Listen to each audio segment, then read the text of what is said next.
हमारे देश की इतिहास महान इतिहास है। मैं हमारे लोगों को क्या कहता हूं आपको मालूम होना चाहिए। हिंदुस्तान, भारत एक सनातन देश है। ना इसका कोई शुरुआत है, ना कोई अंत है। इस सनातन देश का एक सनातन प्रधानमंत्री, माननीय लोकप्रिय महान मुख्यमंत्री नहीं प्रधानमंत्री श्री नरेंद्र मोदी जी, उनके मार्गदर्शन में आज हमारे देश आगे बढ़ रहे हैं। सनातन होने का एक स्वरूप सबको लेके चलने का, चाहे इस देश का ईसाई हो, मुसलमान हो, जैन हो, बौद्ध धर्म के लोग हो, या अपना, मैं आप लोगों को हिंदू नहीं मानता हूं, सनातन मानता हूं। आप सबको लेके चल रहे हैं। हमें भी, दूसरे धर्म के लोगों को भी सनातन के साथ रहने का और उस चीज को स्वीकार करने का मनोबल होना चाहिए और समझना चाहिए। अगर ये देश सनातन नहीं होता तो हम लोग आज इस स्थान में नहीं होता। और हमारी हिंदू भाइयों और बहनों को मैं बहुत नमन करता हूं, क्योंकि आप लोगों की विचारधारा में सनातन है। सब चीजों में, हर रूप में भगवान देखता है, इसलिए आप सबों को लेकर चल रहा है। ये देश सिर्फ अपने देशवासियों के लिए एक एग्जाम्पल नहीं है, विश्व के लिए एक एग्जाम्पल है। हमारे देश में जितने अलग अलग विभिन्न जनजाति और अलग अलग कास्ट, अलग अलग, हर 200 किलोमीटर में, 200 मीटर में अलग एक व्यवहार वाला आदमी, अलग एक धर्म या अलग सोच विचार वाला आदमी मिल जाते हैं, उस देश को हम सब एक करके लेके चलना पड़ेगा। मैं दिल्ली में बहुत बार आता हूं और मैं कहता हूं हमारे यहां अधिकारियों को, हमारी सुनील जी जो है हमारे बड़ा भाई, और मोदी जी सबसे बड़ा भाई, वो लोग तो पूर्वोत्तर में रह के आए हैं, वो लोग जानते हैं। बहुत बार जब यहाँ नीति बनते हैं तो मैं यहाँ नीति के विषय में बहुत बार नीति बनाने वाला अफसरों के साथ में सुझाव देता हूँ। कभी कभार आके आप लोग वहाँ प्रवास करिए, एक गांव में आके 1-2 हफ्ता रहिए, वहाँ के लोगों के साथ एक बार रहिए, या तो कभी टूरिस्ट के रूप से भी आइए। वहाँ की लोग कैसा रहते हैं, कैसा जीते हैं, क्या करते हैं, और वहाँ के सोच विचार कैसे हैं। आप देखेंगे कि पूर्वोत्तर के लोग और आदिवासी लोग जो है, आप लोगों को पूरा दिल खोल के आप लोगों को पूरा दिल में बुलाएंगे। सिर्फ जानना बाकी है, थोड़ा सा परखना बाकी है, तब नीति बनाने के समय में एक तरह का नीति सबकी उपलब्धियों के लिए बन सकेगा। हमें सुनील जी एक बहुत बड़ा प्रॉब्लम होता है दादा, यहाँ मैं बोलता हूं, यहाँ कुछ क्राइटेरिया होता है सरकार में, ब्लॉक के हिसाब से डेवलपमेंट के रेशियो मिलते हैं। तो बोलते हैं मिनिमम एक ब्लॉक में 25,000 आदमी होना चाहिए, मिनिमम एक ब्लॉक में 50,000 आदमी होना चाहिए बोलते हैं। हमारा नागालैंड में 25,000 वाला ब्लॉक हमारे ख्याल से 2 या 3 ही होगा। एक ब्लॉक में 8,000, 7,000, 5,000, 3,000, 2,000 का भी ब्लॉक है। हमारा एक बड़ा भाई है यहाँ ड्राइवर, हमारे साथ 14 साल से है,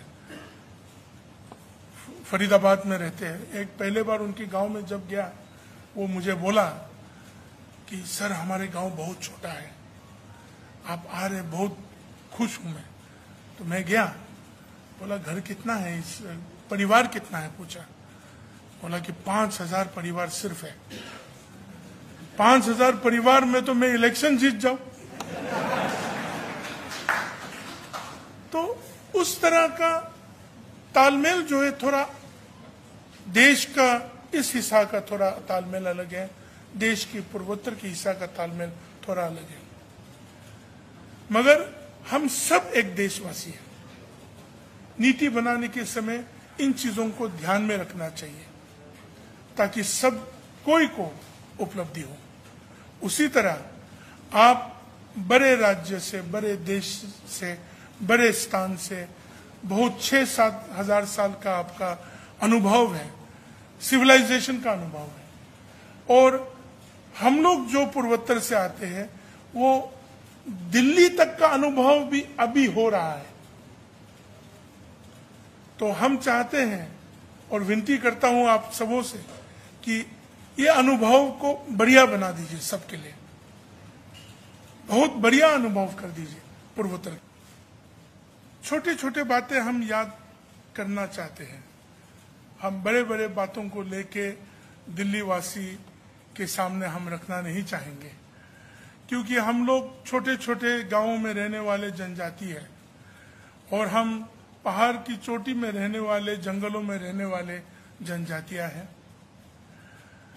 आज अगर हम देखें कि हुल दिवस क्यों मनाया जा रहा है, कल के दिन है, 50,000 लोग एकत्रित होकर जनजाति और 2 औरतों ने लेके 25,000 लोग का बलिदान हुआ। इस देश की आजादी की जो सफर है उसमें उन्होंने बलिदान किया। हम नहीं जानते थे कि इतना लोग ने भी बलिदान किया क्या। उसी तरह हमारे राज्य नागालैंड में भी कुछ बातें हैं जो आज तक उभर के नहीं आया, जैसे कि सुभाष जी और उनकी सेना जो है नागालैंड में फेक डिस्ट्रिक्ट की छोजुबा इलाका तक पहुंच के आया। और दुर्भाग्य की बात यह है कि आज हम भी उसी सरकार में हैं, मगर हमारी सरकार गठबंधन है और ये इकरार नहीं करते हैं कि सुभाष जी वहां तक आके चला गया। और वहां ऐसे ऐसे बुजुर्ग लोग हैं, आज 100 साल की उम्र की कोई बुजुर्ग है, कोई 99, कोई 95 ईयर्स एंड अबव के लोग हैं, जो वो कहानी कहते हैं कि वो एक साथ सुभाष जी के साथ उस इलाका तक जापानी लोगों के साथ लड़ने के लिए वो लोग आया था और उस तरह का माहौल रख के इस देश का आजादी हुआ। बहुत सारे लोगों के लिए तो आजादी का कहानी सिर्फ चंद परिवारों के नाम लेके, चंद लोगों का नाम लेके, हम सब भी उनमें से है जो यहां तक पहुंच के आया है।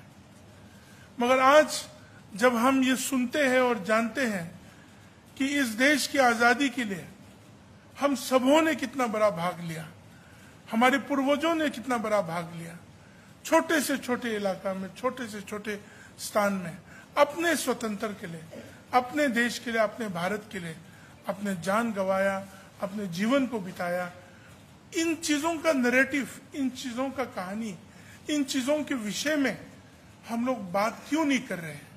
करना चाहिए, क्योंकि अंग्रेज जब आए, आज हम भी एक युवा है आप लोगों की तरह ही, आज समझने के लिए ये आते हैं कि अंग्रेज ने बहुत अच्छा नैरेटिव बनाया और हम लोगों के इतिहास को पूरा खत्म करने के लिए, नेस्तनाबूद करने के लिए पूरा कोशिश किया।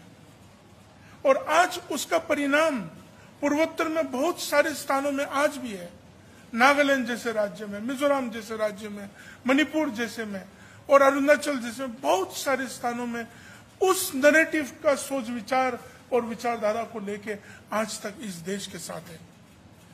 और हम सबों का काम बनते हैं कि उस विचारधारा को निकाल के जो सत्य विचारधारा है, सत्य नैरेटिव है, उस नैरेटिव के मार्गदर्शन में हमें लेके चलना चाहिए।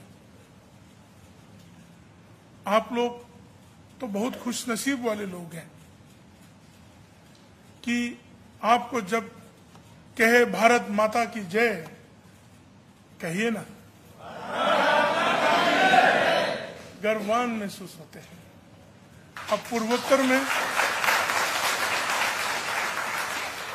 पूर्वोत्तर में बहुत सारे स्थानों में जाइए, सन्नाटा के आवाज के सिवा कुछ और जवाब नहीं मिलेगा, क्योंकि गलत नैरेटिव लेके आया गया है। भारत माता की जय बोले तो चुपचाप रहेंगे। आज भी ऐसे स्थाने हैं जहां आप भारत के ध्वज को लहराना चाहेंगे तो आप अकेला हो जाएंगे, आपके साथ देने वाला नहीं रहेंगे। यहां तो रिपब्लिक डे और इंडिपेंडेंस डे के बाद तो आप तो फेंक देते हैं नाले में या डस्टबिन में छोड़ देते हैं। तो हम लोग तो कभी सोचते हैं कि आप लोग तो सौभाग्य है कि आप लोग यहां अपने इतना विशाल देश के साथ इतना स्वतंत्रता से आप जी रहे हैं, फिर भी उन नैरेटिवों को अभी तक सुधारने के लिए हम सबों का कोशिश नहीं हो रहा है।